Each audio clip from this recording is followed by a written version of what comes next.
तो आपने बैनेट को ही क्यों चूज किया? क्या अपडेटेड करिकुलम कराते हैं या बस वही घिसा पिटा ही चैप्टर चल रहा है? यहाँ का एडमिशन प्रोसेस क्या रहता है? आपने कैसे एडमिशन लिया था? यहाँ पे स्टूडेंट के बेस पे थोड़ा सा स्कॉलरशिप भी मिलती है, तो कोडिंग को लेकर क्या है? हॉस्टल लाइफ के बारे में कुछ बताना चाहोगे? क्या फीस पे कर रहे हो आप बीटेक सीएससी में? एवरेज प्लेसमेंट क्या रहता है? चलो guys, welcome back to YouTube channel. तो अभी हमें बैनेट के ग्राउंड में, क्योंकि बैनेट एक ऐसा यूनिवर्सिटी है जिसका मार्केटिंग बहुत ही ज़्यादा किया जाता है, शायद यूट्यूब के थ्रू हो या फिर तुम्हारा मान के चलो फेसबुक ऐड हो, गूगल ऐड हो।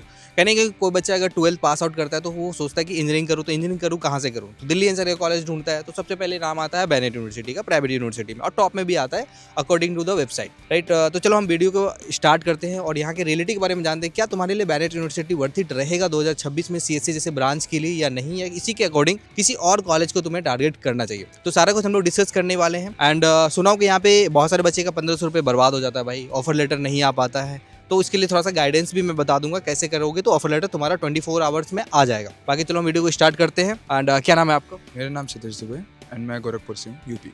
ओके, तो आपने कोई एंट्रेंस एग्जाम दिया था?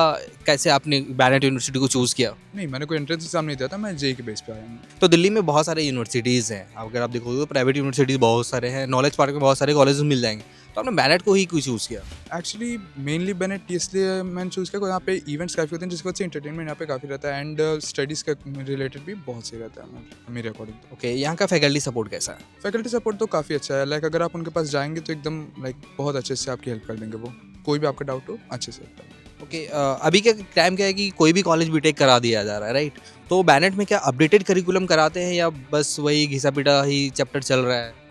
घिसा पिटा तो नहीं कहेंगे एंड अपडेटेड भी नहीं कह सकते उतना, बट ठीक पढ़ाते हैं। लाइक उतना भी ऐसा नहीं है कि एकदम आपको हाईटेक कुछ पढ़ा देंगे, नॉर्मल पढ़ाएंगे। लाइक ओके, यहाँ का एडमिशन प्रोसेस क्या रहता है? आपने कैसे एडमिशन लिया था यहाँ पे? रजिस्ट्रेशन करना है, ऑफर लेटर आएगा एंड बस फीस लेके आ गए। और सुनाओ कि यहाँ पे स्टूडेंट के बेस पे थोड़ा सा स्कॉलरशिप भी मिलती है, तो उसके बारे में बताओ कुछ। सो लाइक अलग अलग टाइप की स्कॉलरशिप होती हैं, लाइक आप जेई के अगर आप थ्रू आएँ तो उसके टाइप से भी अलग से होती है एंड सीयूटी के भी होते हैं एंड ऐसे ही if I am not wrong boards के भी रिजल्ट्स पे होता है। ऐसे काफ़ी सारी चीज़ें होती हैं। और सबसे बड़ी बात मैं बता देता हूँ कि यहाँ पे स्टूडेंट रेफरल भी चलता है, राइट? तो उसके बारे में जानना है तो भाई से भी पूछ लेना, इसका नंबर दे दूंगा, बात कर लेना। बाकी यहाँ का कोडिंग कल्चर कैसा है? आप बीटेक सीएससी कर रहे हो तो कोडिंग इज बहुत इंपॉर्टेंट होगा, तो कोडिंग को लेकर क्या है? कोडिंग तो यहाँ पे काफ़ी अच्छा है, कॉज लाइब्रेरीज भी है, वहाँ पे आप बैठ के आप आराम से कोडिंग कर सकते हैं, उसके लिए कोई दिक्कत नहीं। एंड सुबह के टाइम तो टीचर्स हमेशा मैक्सिमम टाइम्स अवेलेबल रहते हैं, जिसकी वजह से आप कभी भी आप जाके उनसे हेल्प ले सकते हैं कोडिंग से रिलेटेड, कुछ भी डाउट हो। हैकाथॉन्स वगैरह? हैकाथॉन्स तो लाइक होते ही रहते हैं, रेगुलर बेस पे होते रहते हैं। सुनो, बैनेट का लाइफ, कैंपस लाइफ बहुत अच्छा है और इवेंट्स को लेके तो हमेशा ट्रेंडिंग में रहती है, आए दिन कोई ना कोई रील वायरल होता रहता है, तो उसके बारे में कुछ? हाँ, रील तो बहुत वायरल होता है, कॉज एंटरटेनमेंट के लिए तो बेनेट टॉप पे। अगर आपको अपना 12th के बाद अगर आपको चाहिए कि हाँ आप थोड़ा इन्जॉय करो, रिलैक्स करो बट स्टडीज़ के साथ, तो I am will 110% suggest you कि आप बेनेट आओ। ओके, हॉस्टल लाइफ के बारे में कुछ बताना चाहोगे? हॉस्टल लाइफ तो भाई बहुत सही है, नो डाउट बहुत सही। बहुत सही है, समझ रहे हो ना, बहुत सही का मतलब। ओके, क्या फीस पे कर रहे हो आप बीटेक सीएससी में? फीस तो 6 लाख है पर एनम हॉस्टल लगा के, मतलब कहीं ना कहीं आपका 20 से 22 लाख रुपए बजट जा रहा है। क्या लगता है, वर्थ इट है या? इवेंट्स एंड ऑल के अकॉर्डिंग देखा जाए तो वर्थ इट, एंड स्टडीज़ के मतलब पर्सपेक्टिव से देखा जाए तो नॉट। थोड़ा सा, राइट।